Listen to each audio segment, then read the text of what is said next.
주식시장 보면 상승하다 급락으로 전환하는 거 순식간이죠. 이런 경고 감사합니다. 다들 너무 좋다 할 때가 상투고 꼭지일 때가 많아요. 3949님, 다른 데는 집값이 다 오른다는데 왜 우리 집값은 오르지가 않지요? 부동산 과열 다 거짓말 같아요. 아까 얘기했죠. 서울 중심으로 오르고 있다. 대도시 중심으로. 나머지 지역은 오히려 부동산이 거의 폭망이다. 정수진님, 5년 만에 종로 명로에 나갔는데 비어있는 상점들이 많더라고요. 진짜 임대비가 터무니없고 부동산 거품 심각한 것 같아요. 자, 임근성님, 갭 투자가 뭔가요? GET가 아니라 GAP입니다. 갭. 부동산 매매가와 전세가의 차이가 거의 없어서. 네. 아우, 그 차이, 갭. 그죠? 네. 2억짜리가 전세가 1억 8천. 그럼 갭이 2천만 원밖에 안 돼. 이 2천만 원 투자해서 집 산다. 그래서 갭 투자. 그렇습니다. 그렇죠? 네. GAP. 갭을 얘기하는 거죠. 네. 갭은 옷도 있는데. 예. 자, 교수님. 네. 정책, 부동산 과열. 이게 재건축 지역만 주로 대상 아니에요? 지금 열기가 솟고 있는 데가? 네, 그렇죠. 지금 그 서울의 집값 상승의 진원지가 예. 사실 재건축이라고 봐야 되죠. 재건축. 예. 재개발, 재건축. 재건축이죠. 예. 예, 재개발은 주로 달동네 재개발이고요. 예. 그다음에 강남 아파트 단지는 재건축한다고 원래 그러죠. 있던 데를 이제 그 재건축하는 거죠. 그렇죠. 근데 이제 개발 방식이 조금 다른데 예. 어쨌든 재건축은 재개발에 비해서는 좀 주거 상황이 좋고 예. 그다음에 이제 그 집주인이 이제 주도해서 하는 아하. 자율성이 훨씬 더 많은 이제 그런 개발 방식이라고 봐야 되죠. 예. 재개발은 주로 이제 정부 정책 차원에서 하는 그런 예, 저소득 있고. 주거 지역을 주로 대상으로 하고. 예. 그래서 거기가 진원지인데 네. 이번에 잡는 게 좀 그 정책이 좀 잡을 수 있을까요? 뭐 지금 문제는 강남 재건축에서 이제 발언이 됐는데 예. 이번 내놓은 정책의 수단이란 것은 애꿎은 청약 분양 시장을 규율하는 통제하는 이런 것으로 이제 나왔기 때문에 예. 문제가 나오는 부분과 예. 그다음에 정부가 대응하는 그 방식 간에는 예. 갭이 있다고 봐야 되죠. 여기서도 갭이 있네. 예, 저는 갭이 아주 크다고 이제 보는데요. 강남에서 불났는데 서초에 가서 끄고 있는 거예요. 그렇죠. 어허. 지금 정부가 발표한 자료를 보더라도 이미 이제 분양과 청약 과열이 뭐 수년 전부터 있었는데 예. 뭐 그건 정부가 이제 제도를 여러 가지 완화해서 그렇습니다. 그렇다면 2015년에 1순위 자격자를 2순위 자격자 합치는 바람에 1순위 자격자가 그 자리에서 80%가 늘었습니다. 그래서 지금 현재 지금 청약 가입자 중에 2천만 명 중에 1,000만 명이 1순위 자격을 갖고 있는 사람들이기 때문에 1순위, 2순위를 확 합쳐버린 바람에 예. 자격 조건을 완화했다 이렇게 보시면 되는 거죠. 그러니까 이들이 어쨌든 뭐 이 청약할 수 있는 자격을 갖고 있기 때문에 어디든 찔러보려는 이런 생각을 이제 갖고 있는 것이죠. 그러다 보니까 지난 2, 3년간은 이 청약이 이제 과열이 되고 어쨌든 청약도 잡긴 잡아야 되네요. 예, 예. 예. 그 작년 같은 경우에 이 주택시장 거래의 한 30~40%가 이제 분양권 시장에 참여하는 거래였고요. 아하. 그중에 한 30~40%가 집을 사는 게 목적이 아니라 분양권 거래 차익을 남기기 위해서 이제 참여하는 이런 사람이 되었습니다. 그만큼 가수요가 만들어졌기 가수요가 때문에 많고 이번 정책으로 그건 좀 잡히겠네요. 그래서 그렇게 해서 지난해 11월 3일 날 예. 대책을 이제 그걸 중심으로 해서 이제 잡기 위해서 내놨는데 근데 지난 11월 3일 그 대책이 실시된 이후에 결과를 보면 예. 오히려 청약 조정 지역일수록 청약률이 더 높습니다. 오히려 일반 지역보다도 일반 지역이 10대 1의 경쟁률을 보였다면 청약 조정 지역으로 지정했던 강남까지 포함해서 이런 지역에서는 청약 경쟁률이 한 20대 1 정도로 치솟았습니다. 청약 조정지구로 지정되는 순간 여기는 더 올랐습니다. 부동산 가격이 예. 오를 것이다라고 하는 예. 예상 기대치가 있다는 그런 거죠. 등등이 작용하면서 11.3 대책을 내놨습니다만 결과론적으로 보면 잡지 못했는 것이죠. 예. 그렇다면 이번 대책도 11.3 대책의 연장이라 본다면 문제는 특히 재건축 시장에서 나오는데 더욱더 근본 대책이 어느 정도 약발이 들지 작용할지 예. 이 부분 상당히 이제 걱정되는 부분이죠. 예. 네. 원장님 이번에 중강도 정도고 이렇게 보는 분들도 있어요. 이번에 네. 중강도 던지고 조금 더 과열되면 고강도로 가는 시그널이 담겨 있다? 네, 그렇게 보고 있습니다. 왜냐하면 지금 아직까지 투기 과열 지구라는 더 강한 수단도 예. 꺼내 들지도 않았고요. 예. 그다음에 과거 우리 참여정부 때 이제 가동했던 투기 지역이라는 부분들, 예. 양도세 중과라는 부분들, 뭐 이런 부분 하나도 안 했고요. 그다음에 원래는 2019년부터 DSR이라고 그래갖고 그 모든 부채를 다 감안을 해서 자기 소득 수준 대비해서 대출해주겠다는 제도가 2019년도부터 원래 도입하려고 했는데 지금 8월 달에 그 가계부채 관리 대책을 발표할 때 여기에 포함시키는 걸 지금 적극적으로 검토하고 있다고 하거든요. 앞으로 8월 달 또 예, 가계부채 관리 대책이 가계부채 관리 대책 예. 발표한다고 예. 공지가 돼 있죠. 네네. 거기에 포함되게 된다면 대출은 더 줄어들게 되겠죠. 그래서 저 같은 경우는 개인적으로 보면 그 박근혜 정부의 그 부동산 가격이 굉장히 많이 올랐고 특히 집값들이 많이 올랐는데 이거의 가장 큰 원인이 이 금융 규제를 풀어버린 게 가장 강력했지 않았나. LTV, DTI. 그렇죠. 아하. 이 부분만큼은 풀지 않았어야 되는데 예. 이 부분을 너무 풀어버리면서 사실은 시중의 유동성이 좀 많아지고 그리고 저금리 기조 계속 유지되니까 부동자금이 갈 데가 없었죠. 그러다 보니까 이 부동산 쪽으로 많이 흘러 들어왔고요. 예. 그런 점에서 봤을 때는 지금 굉장히 바람직한 상황은 아니지 않느냐 이렇게 보고 있습니다. 2014년 말에 이른바 최경환 경제부총리가 들어서면서 초이노믹스. 네. 거기서 대표적인 게 LTV, DTI 풀자 말자 하면서 격렬한 논쟁이 붙었었잖아요. 그렇죠. 근데 결국 그 빚내서 집 사라. 네. 이 정책이었단 말이에요. 그렇죠. 근데 그 금융당국 쪽에서는 사실은 그때도 굉장히 내부적으로는 반대 의견이 상당히 많았었죠. 그럼에도 불구하고 지금 이제 거시적인 부분에서 경제를 좀 살려야 되지 않느냐는 그것 때문에 이렇게 풀어버렸는데 결국은 그게 지금 우리나라 경제를 옥죄고 있는 거죠. 예. 너무 이제 전 정부에 대해서만 얘기를 하면 그 이전 정부, 참여정부도 마찬가지예요. 예. 왜 날 보고 그러세요, 근데? 버블세븐에 참여정부는 아무것도 안 했는데. 대못을 막겠다라고 하면서 규제를 하면 예. 주식시장은 선행시장이에요. 경기를 앞서서 반영하지만 예. 주식시장은 후행성입니다. 그러니까 공급을 수급을 막아버리면 그 뒤에 부작용은 2, 3년 후에 나타나거든요. 의미심장한 얘기시네. 사실 뭐 참여정부 때 서울의 그 집값이 예. 57%가 평균적으로 아파트값이 올랐습니다. 참여정부 5년 기간에 동안? 예, 5년 동안 오. 굉장히 많이 올랐던 부분들인데 그 부분이 이제 정책적인 방향성이 되는 게 잘못된 게 아니라 사실은 그 문제의 모든 원인이 투기 수요만 있다. 그리고 공급 부분에 무게중심을 두지 않았던 거죠. 예. 그다음에 공급은 묶어놓고 투기 수요만 잡으니까 참다 터진 케이스가 돼버린 거죠. 이번 정부가 이제 그 우리 문재인 정부에서 좀 반면교사로 그런 부분들은 좀 이렇게 조심해서 접근해야 되지 않을까. 예. 근데 조금 더 역할을 우리가 그 솔로 가게 되면 사실 참여정부의 이 초기의 어떤 정책 상황과 지금 상황이 좀 비슷한 점이 있습니다. 그렇죠. 근데 그 단순하게 무슨 뭐 진보적인 정권이기 때문에 그렇다는 것은 아니고요. 예. 시장 상황을 보면 시장 그렇다는 상황. 건데요. 예. 참여정부 초기의 그 시장 상황이라는 것은 김대중 정부 때의 일종의 정책이 만든 어떤 시장 상황을 그대로 이어받은 겁니다. 그러니까 이제 김대중 정부 때 그 IMF 위기를 거치면서 이제 경제가 죽으니까 그걸 살리기 위해서 전반기적인 여러 정책을 내놨는데 그중에 이제 대표적인 것이 부동시장 활성화 정책이었죠. 예. 그래서 이제 2001년부터 부동시장이 이제 살아나기 시작합니다. 근데 그거는 이제 부동시장의 정책이 작용을 잘했기 때문에 나타난 결과가 있었습니다만, 경기가 이제 그 위기가 이제 어느 정도 끝나면서 회복되는 국면과 맞물리면서, 예.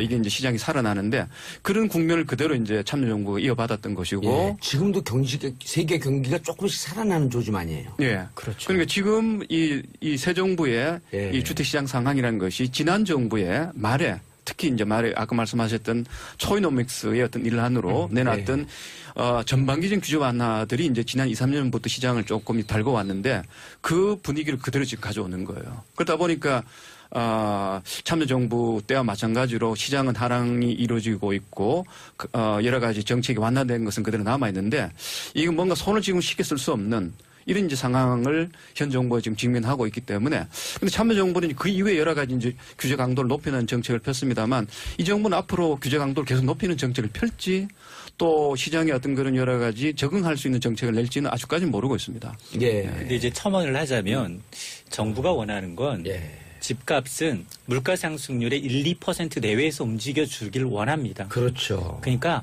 과도한 상승을 하지 못하도록 규제하는 측면도 있지만 부동산 시장이 급냉해서 경착륙으로 가면 더 큰 일이 벌어집니다. 그렇죠. 그래서 반값 아파트가 나올 수 있다라고 일각에서 주장하지만 정부는 그걸 그대로 놔두지 않습니다. 모든 정책적 수단을 동원해서 막습니다. 왜냐하면 지난해 그리고 지난 1분기 경제 성장률이 그나마 1%를 회복한 거는 부동산이 절반 이상을 차지하고 있습니다.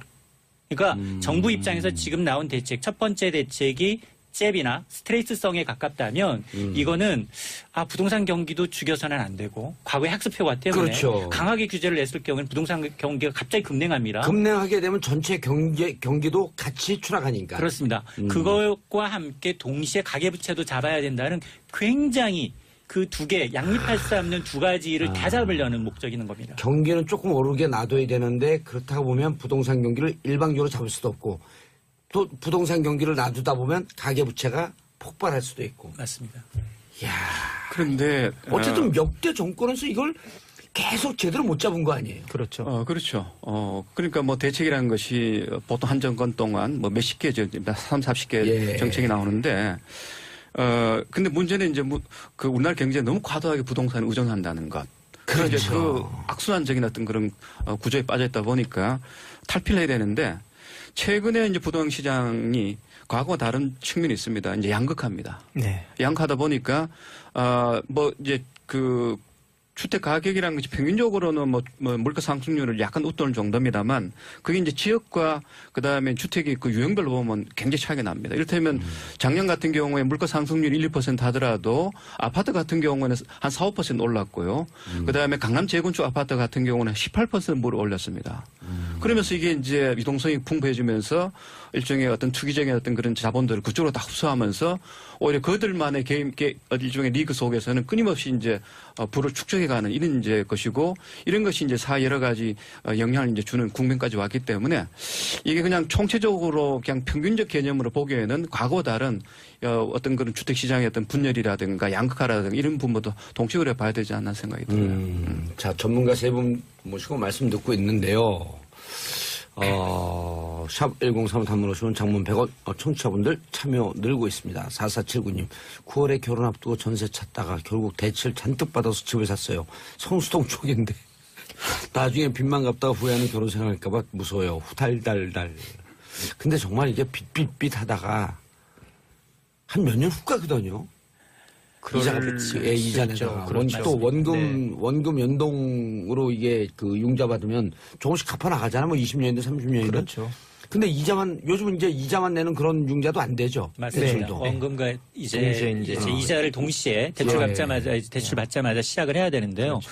사실 이렇게 생각하면 속편합니다. 그래, 나 은행에 월세 주고 살고 있구나. 아하. 왜냐하면 심리적으로. 맞습니다. 왜냐하면 이게 만일 전세금이 더 많이 뛰거든요. 집값 매매값보다. 아하. 전세가 지금 그리고 대부분 다 반월세 반전세 하면서 기존에 이제 정말 목돈만 맡겨놓고 집을 샀던 시대가 이제 정말로 예. 비중이 점점점 줄어들면서 정말 주거 비용이 굉장히 자기 가처분 소득에서 높아지고 차지하는 있죠. 비중이 굉장히 높아지고 예. 있기 때문에 월세 이제 반월세 맞습니다. 이렇게 하면서. 그리고 이제 금리가 과연 그러면 지금 현재 연 1.25%인 금리가 굉장히 많이 뛸 거냐? 전 그렇게 보지 않거든요. 아하. 이건 경제의 어떤 선진국의 사례를 보게 되면 한 2-3% 내외까지는 올라갈 수 있습니다. 기준금리가. 예. 그러나 그 이상 올라가긴 힘들다. 근데 구조적으로. 그래도 기준금리가 2-3%쯤이면 현재 금리 상태보다 1% 2%만 뛰어도 가계부채자들은 엄청난 부담이잖아요. 엄청난 부담인데 그게 이제 단기간에 1-2년 예. 이내에 오는 게 아니라 3-4년 중장기적으로 이제 굉장히 이제 롱텀으로 오기 때문에 차라리 그 정도의 이제 이자 비용을 감내할 수준이라면 전세값은 그보다 더 뛰니까. 예, 알겠습니다. 이주선님 참여정부 때 투기로 대박난 사람들이 또다시 기회다 하고 부동산에 무조건 올인하려는 걸까요? 자, 2093 우리나라 부동산은 돈을 버는 정말 불공정한 시장인 것 같아요. 자, 그런데 가장 이제 피해를 보는 사람들이 실거주를 위해서 돈을 모아놨던 실수요자들이란 말이에요. 그렇죠. 이 실수요자들에 대한 부동산 시장 전망, 그다음 이 부동산 시장을 대하는 대책, 이걸 좀 얘기를 해줘야 돼요. 우리가 네. 국가 종합적인 정책 무척 중요해요. 그러나 이 부동산이라고 하는 것은 왜 이렇게 관심들이 높으냐면 내가 집을 사야 되는데 내가 살 집, 네. 실수요자. 교수님, 예. 어떻게 해야 돼요, 실수요자들? 저는 SOS 좀 알려주세요. 네, 실수요자가 과연 누군가를 늘 고민합니다. 여기 있는 분들 다예요. 예. 그래서 정부가 이번에 내놓은 실수요자의 그 기준을 보면 좀 기준이 있습니다. 이를테면 뭐 그 부부 합산 소득이 연 한 6천만 원 이하. 그다음에 이제 무주택자. 네, 그다음에 이제 그 또 하나 뭐죠? 마지막에 그 세 가지 기준이 있는데 예. 참 주택이 한 5억 이하 주택 예. 살려고 하는 사람. 그 세 가지 조건을 충족하면 6천만 원 그 소득이 부부 합산 6천만 원 미만. 그다음에 한 번도 주택이 무주택자. 그다음에 집값이 5억 미만. 예. 그리고 세 가지 조건을 갖추면 실수자를 간주해 가지고 요번 DTI, LTV 이제 규제를 안 받는다. 안 받고 예. 이런 혜택을 주는 건데 사실은 곰곰이 생각하면 그들이 과연 누군가? 그들이 과연 실수자인가? 그들만 실수자인가? 라는 여러 가지 질문이 나옵니다. 그리고 그런데 중산층과 서민의 실수요자를 우선시하고 봤다 이렇게 볼 수 있잖아요. 예, 그런데 그 기준이 너무 좀 애매한 거죠. 그러니까 결국은 이제 정부에서 이번 대시도 그랬습니다만 돈 더 빌려주겠다는 거예요. 실수요자는 이름으로 돈을 더 빌려주겠다고 하는데 지금 우리나라 그 소득 분위기에서 1분위부터 10분위기 나눴을 때 대개 한 5분위 이하, 4분 이하에 속하는 소득이 낮은 계층들은 돈을 빌려줘도 집을 못 사는 사람들이 대다수입니다. 그게 한 40% 정도 되는데. 이자를 내기가 좀 버거우니까. 그렇죠. 그래서 대개 이제 전세를 사는 사람들, 이를테면 좀 소득이 재산이 있는 사람들인데 전세 보조금이라 해서 있기 때문에 이들 중에 집을 사는 사람들이 대개 한 30% 아주 위에 있는 층들. 나머지는 사실은 정부가 아무리 저리의 어떤 대출을 알선해줘도 그 돈을 가지고 집을 살 수 없는, 왜냐 아까 말씀하신 대로 빚을 못 가기 때문에. 자, 그렇다면 그 실수요자가 누군가라는 질문이 나오는 거예요. 그러니까 지금 부부 합산 소득이 6천만 이하고 그다음에 무슨 5억 이하의 주택을 사는 경우 이제 대출을 조금 더 쉽게 해준다고 합니다만 소득이 낮은 사람한테 대출 더 해준다는 이야기는 그만큼 빚을 더 많이 지고 집을 사라는 이야기 때문에 이게 한 바퀴 돈다면 이게 또 다른 부담이 되는 거예요. 그래서 이 실수요자라는 것이 어떤 것인가에 대한 정의가 좀 필요하고 사실 집을 못 사는 실수요자들 경우에는 대출 금리를 낮춰주는 것은 결코 답이 아닙니다. 오히려 저렴한 주택을 정부가 알선해주거나 그다음에 임대주택을 좀 공급해주거나 현재 사는 임대차 관계를 안정시켜 해주고 이런 것들이 어떤 면에서 보면 정말 실수할 도 없는 정책인데 지금 모든 우리나라 정책이라는 것이 집을 사는 것을 중심으로 내놓다 보니까 실수자들 이제 그런 이제 대상으로 선정이 될 수밖에 없는 지금 것이죠. 저금리 대출 기조인데 어쨌든 금리도 인상될 조짐을 보이고 있고 현재 어쨌든 집을 사는 적기는 아니다 이 말씀이신가요, 교수님? 저는 개인적으로 집을 사라 그러면 상당히 지금 판단하기 어렵다고 봅니다. 왜냐하면 집값이 투자는 일단 하지 말아야 했고 실수요자들 그렇죠. 저는 그렇게 합니다. 우리가 이제 집을 사서 사는 경우에는 평균 주거 기간이 한 11년 정도 됩니다. 그다음에 세입자로 살게 되면 3.3년인데 그러니까 11년 정도의 경기 변동은 사실 내가 견딜 수 있는 거예요. 어느 정도 재정적인 어떤 건 부담만 이제 영향만 뒷받침 된다면 따라서 진짜 실수요자는 그 신경 안 쓰고 사게 되면 11년 사기 때문에 저는 언제든지 사라고 이야기를 하는 거고요. 실수요자들은 그리고 자기가 원리금과 함께 이자를 같이 낼 수 있는 이런 어느 정도 최소한의 역량만 갖춘다면. 그럼 이제 소득 예측도 해야 될 거 아니에요. 내가 3년 뒤, 4년 뒤, 혹은 7년 뒤에도 이 정도 소득이 유지될까? 이런 소득 예측을 해줘야 될 거 아니에요. 그렇죠. 일단 이 부분 같은 경우는 지금을 사야 되느냐 말아야 되냐 이런 시점에 대해서는 굉장히 이렇게 이견이 있을 수가 있고요. 근데 일단 가장 중요한 아까 우리 조명래 교수님 말씀하신 것처럼 실수요자 같은 경우는 장기적으로 이제 집을 보유하고 거주를 하지 않습니까? 그러다 보면 부동산 시장이 이게 저점이라 할지라도 사이클을 그리면서 움직이기 때문에 어느 정도 시점이 되면 그 사이클을 타면 그래도 손실은 보지 않는 이 정도 상황까지는 갈 수가 있는데 이때 중요한 게 뭐냐면 내가 사는 집이 과연 손실을 볼 수 있는 데일 수도 있어요. 예를 들어 10년 전에 샀는데 여전히 손해볼 수도 있는 데가 될 수도 있고 10년 전에 샀는데 다행히 조금은 남는 그런 주택을 살 수도 있고 또 굉장히 많은 데를 살 수도 있거든요. 근데 저는 이거를 그냥 일반적으로는 입지라고 얘기하는데 저는 3단계 입지라고 생각을 합니다. 그게 뭐냐면 첫째는 내가 살고 싶은 집인지 첫째. 두 번째는 지역 커뮤니티에서 워낙 살고자 하는 지역인지. 그리고 세 번째는 국가적인 차원에서 봤을 때도 여전히 뜨고 괜찮은 지역일 수 있는지. 이 세 개 단계에서 적어도 지역 커뮤니티까지만 커버가 되면 그러면 적어도 손실은 보지 않는 지역이 될 수 있지 않을까라고 생각을 하고요. 그렇다면 장기적인 안목이라면 지금 같은 시점 시장에 시그널이 나왔을 때 저점 매수 어떤 기회로 좀 활용하시는 게 어떨까 그렇게 보고 있습니다. 그러니까 이런 거죠. 자기가 살 집을 사더라도 그런 지역 커뮤니티가 좀 잘 돼 있으면 가다가 집값이 급락하거나 이럴 위험성은 좀 없다. 상대적으로 좀 덜하겠죠. 좀 그런 덜하다. 부분들이. 자, 청취자분들 관심 뜨겁습니다. 최미애님 대출받아 집 사고 실거주하면서 빠듯하게 생활하는 사람이라 투기는 딴 나라 얘기입니다. 유유 이런 분들 많죠. 대부분 이런 분들 아니에요. 정수님 저희 동네 브랜드 아파트는 2억 차이로 더 비싸요. 이게 다 민간 기업들이 시장을 주도해서 일어나는 현상 아닌가요? 자, 3640님, 이인철 평론가님 반갑습니다. 경제 소식 정규 편성인가요? 대환영입니다. 이인철 경제 전문 기자라고 했더니 좀 평론가가 됐군요. 예. 자, 그리고 아까 어떤 분이 이런 거 물어봤어요. 김종선 BSI 경영연구원 원장님. BSI가 진짜 B가 부동산인가요? 예, 부동산 맞아요. B는 부동산 얘기하는 거고요. S는 statistics, 통계. 그 다음에 information, 통계, 부동산, 통계, 정보라고 하는데, 이게 경영연구원인데요. 연구원은 혼자입니다. 원장도 한 명이고, 연구원도 한 명이고. 그렇죠? 대부분 그렇죠. 예. 네. 왜 자기 얘기를 하니까 남 얘기해요? 자, 지금 가계 부채 대책이 이제 8월에 나온단 말이에요. 네. 올해쯤에 다시 한번 부동산 정책이 나올까요, 안 나올까요? 무슨 말씀이냐면 이게 약발이 있을 거냐, 없을 거냐? 8월에 나올 아니, 가계부채 가계부채 대책 말고 그 이후에 네. 연말에 강도 높은 특히 금지 지역이라든지 과열 지역이라든지 이런 대책이 한번 나올까요?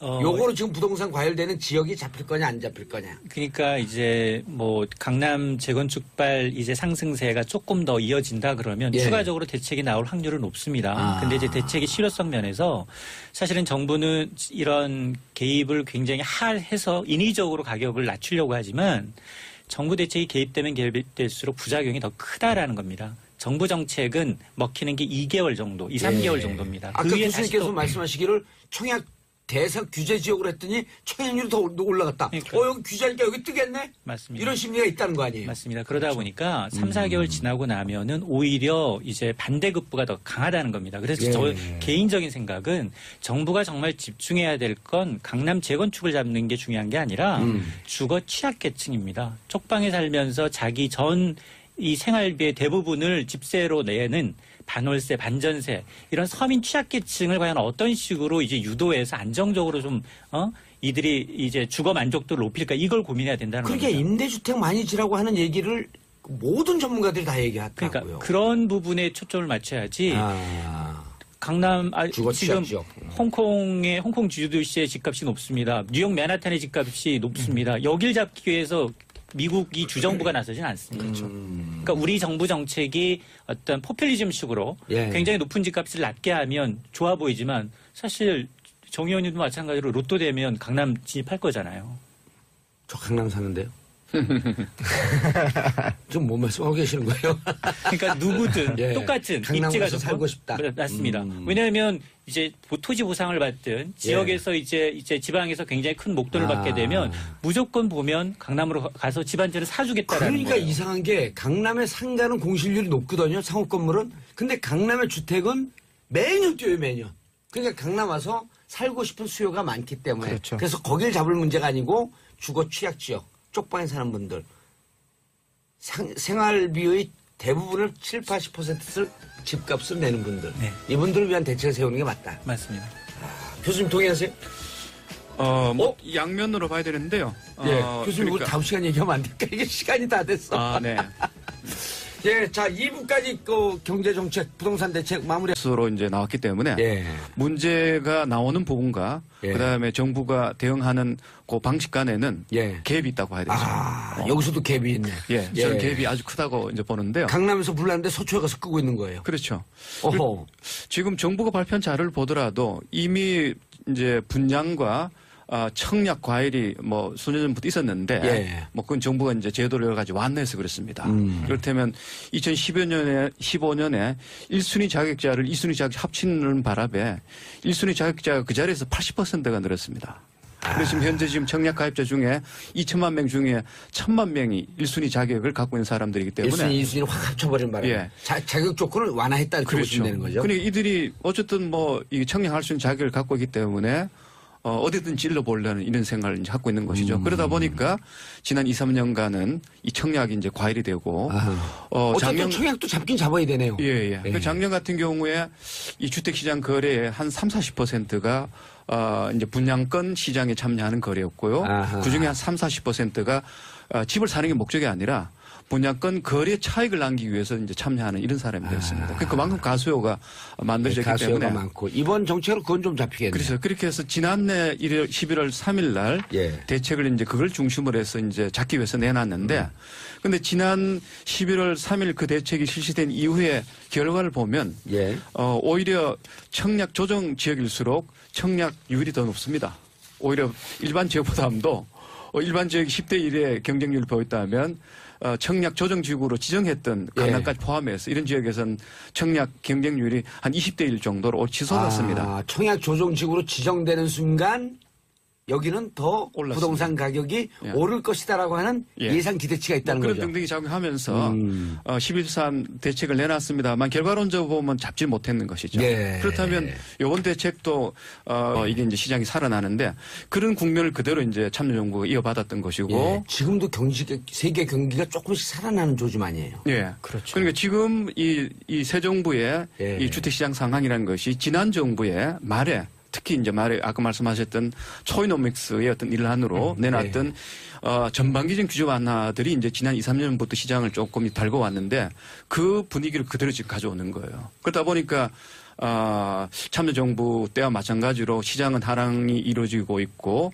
여러 가지 정책이 완화된 것은 그대로 남아 있는데 이거 뭔가 손을 지금 쉽게 쓸 수 없는 이런 이제 상황을 현 정부가 지금 직면하고 있기 때문에 근데 참여정부는 그 이후에 여러 가지 이제 규제 강도를 높이는 정책을 폈습니다만 이 정부는 앞으로 규제 강도를 계속 높이는 정책을 펼지 또 시장의 어떤 그런 여러 가지 적응할 수 있는 정책을 낼지는 아직까지는 모르고 있습니다. 예. 근데 이제 첨언을 하자면 정부가 원하는 건 예. 집값은 물가 상승률의 1, 2% 내외에서 움직여 주길 원합니다. 그렇죠. 그러니까 과도한 상승을 하지 못하도록 규제하는 측면도 있지만 부동산 시장이 급냉해서 경착륙으로 가면 더 큰 일이 벌어집니다. 그렇죠. 그래서 반값 아파트가 나올 수 있다라고 일각에서 주장하지만 정부는 그걸 그대로 놔두지 않습니다. 모든 정책적 수단을 동원해서 막습니다. 왜냐하면 지난해 그리고 지난 1분기 경제 성장률이 그나마 1%를 회복한 거는 부동산이 절반 이상을 차지하고 있습니다.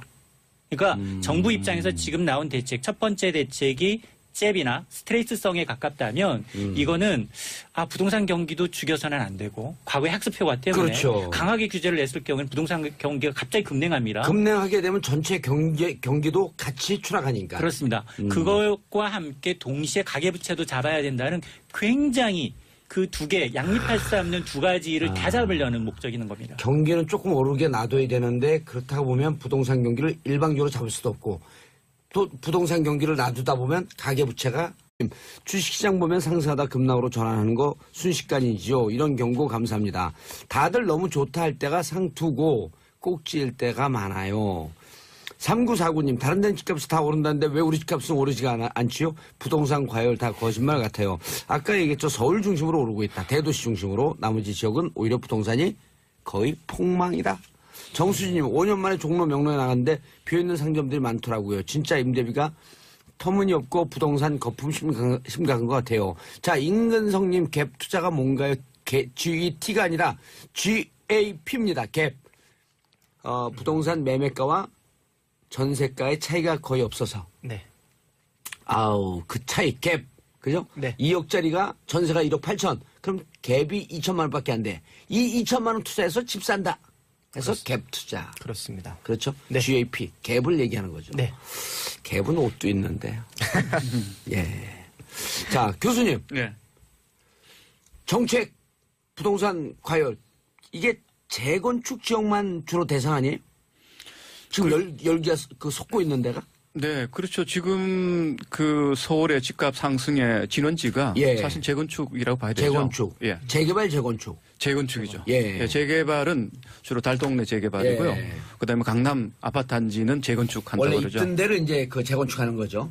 그렇죠. 근데 이제 개발 방식이 조금 다른데 예. 어쨌든 재건축은 재개발에 비해서는 좀 주거 상황이 좋고 예. 그다음에 이제 그 집주인이 이제 주도해서 하는 아하. 자율성이 훨씬 더 많은 이제 그런 개발 방식이라고 봐야 되죠. 예. 재개발은 주로 이제 정부 정책 차원에서 하는 그런 데도 저소득 많고. 주거 지역을 주로 대상으로 하고. 예. 그래서 거기가 진원지인데 네. 이번에 잡는 게 좀 그 정책이 좀 잡을 수 있을까요? 뭐 지금 문제는 강남 재건축에서 이제 발언이 됐는데 예. 이번 내놓은 정책의 수단이란 것은 애꿎은 청약 분양 시장을 규율하는 통제하는 이런 것 부분에서 경제를 좀 살려야 되지 않느냐는 그것 때문에 이렇게 풀어버렸는데 결국은 그게 지금 우리나라 경제를 옥죄고 있는 거죠. 예. 너무 이제 전 정부에 대해서만 얘기를 하면 그 이전 정부, 참여정부도 마찬가지예요. 예. 왜 날 보고 그러세요, 근데? 버블세븐에 참여정부는 아무것도 안 했는데. 대못을 막겠다라고 하면서 규제를 하면 예. 주식시장은 선행시장이에요. 경기를 앞서서 반영하지만 예. 주식시장은 후행성입니다. 그러니까 공급을 수급을 막아버리면 그 뒤에 부작용은 2, 3년 후에 나타나거든요. 의미심장한 얘기시네. 사실 뭐 참여정부 때 서울의 그 집값이 예. 57%가 평균적으로 아파트값이 올랐습니다. 참여정부 5년 기간에 동안? 예, 5년 동안 오. 굉장히 많이 올랐던 부분들인데 그 부분이 이제 정책적인 방향성이 되는 게 잘못된 게 아니라 사실은 그 문제의 모든 원인이 투기 수요만 있다. 그리고 공급 부분에 무게중심을 두지 않았던 거죠. 예. 그다음에 공급은 묶어놓고 투기 수요만 잡으니까 참다 터진 케이스가 돼버린 거죠. 이번 정부가 이제 그 우리 문재인 정부에서 좀 반면교사로 그런 부분들은 좀 이렇게 조심해서 접근해야 되지 않을까. 예. 근데 조금 더 역할을 우리가 거슬러 가게 되면 사실 참여정부의 이 초기의 어떤 정책 상황과 지금 상황이 좀 비슷한 점이 있습니다. 그렇죠. 근데 그 단순하게 무슨 뭐 진보적인 정권이기 때문에 그렇다는 것은 아니고요. 예. 시장 상황을 보면 시장 그렇다는 상황. 건데요. 예. 참여정부 초기의 그 시장 상황이라는 것은 김대중 정부 때의 일종의 정책이 만든 어떤 시장 상황을 그대로 이어받은 겁니다. 그러니까 이제 김대중 정부 때 그 IMF 위기를 거치면서 이제 경제가 죽으니까 그걸 살리기 위해서 이제 전반기적인 여러 정책을 내놨는데 그 중에 이제 대표적인 것이 부동시장 활성화 정책이었죠. 예. 그래서 이제 2001년부터 부동시장이 이제 살아나기 시작합니다. 그런데 그거는 이제 부동시장의 정책이 작용을 잘했기 때문에 나타난 결과가 있었습니다만 경기가 이제 그 위기가 이제 어느 정도 끝나면서 회복되는 국면과 맞물리면서 예. 11.3 대책의 연장이라 본다면 문제는 특히 재건축 시장에서 나오는데 더욱더 근본 대책이 어느 정도 약발이 들지 작용할지 예. 이 부분 상당히 이제 걱정되는 부분이죠. 예. 네. 원장님, 이번에 중강도 정도고 이렇게 보는 분들도 있어요. 이번에 네. 중강도 던지고 조금 더 과열되면 고강도로 가는 시그널이 담겨 있다? 네, 그렇게 보고 있습니다. 왜냐하면 지금 아직까지 투기 과열 지구라는 더 강한 수단도 예. 꺼내 들지도 않았고요. 예. 그다음에 과거 우리 참여정부 때 이제 가동했던 투기적이라는 부분들, 예. 양도세의 중과라는 부분들, 뭐 이런 부분 하나도 안 했고요. 그다음에 원래는 2019년부터 DSR이라고 그래갖고 그 모든 부채를 다 감안을 해서 자기 소득 수준 대비해서 대출해주겠다는 제도가 2019년도부터 원래 도입하려고 했는데 지금 8월 달에 그 가계부채 관리 대책을 발표할 때 여기에 포함시키는 걸 지금 적극적으로 검토하고 있다고 하거든요. 앞으로 8월 달 또 예, 가계부채 관리 대책이 가계부채 또, 관리 대책 예. 발표한다고 예. 공지가 돼 있죠. 네네. 거기에 포함되게 된다면 대출은 더 줄어들게 되겠죠. 그래서 저 같은 경우는 개인적으로 보면 그 박근혜 정부의 그 부동산 가격이 굉장히 많이 올랐고 특히 집값들이 많이 올랐는데 이거의 가장 큰 원인이 이 금융 규제를 풀어버린 게 가장 강력했지 않았나. LTV, DTI. 그렇죠. 아하. 이 부분만큼은 풀지 않았어야 되는데 예. 이 부분을 너무 풀어버리면서 사실은 시중의 유동성이 좀 많아지고 그리고 저금리 기조 계속 유지되니까 부동자금이 갈 데가 없었죠. 그러다 보니까 이 부동산 쪽으로 많이 흘러 들어왔고요. 예. 그런 점에서 봤을 때는 지금 굉장히 바람직한 상황은 아니지 않느냐 이렇게 보고 있습니다. 2014년 말에 이른바 최경환 경제부총리가 들어서면서 초이노믹스. 네. 거기서 대표적인 게 LTV, DTI 풀자 말자 하면서 격렬한 논쟁이 붙었었잖아요. 그렇죠. 근데 결국은 그 빚내서 집 사라. 네. 이 정책이었단 말이에요. 그렇죠. 근데 그 금융당국 쪽에서는 사실은 그때도 굉장히 내부적으로는 반대 의견이 상당히 많았었죠. 그럼에도 불구하고 지금 이제 거시적인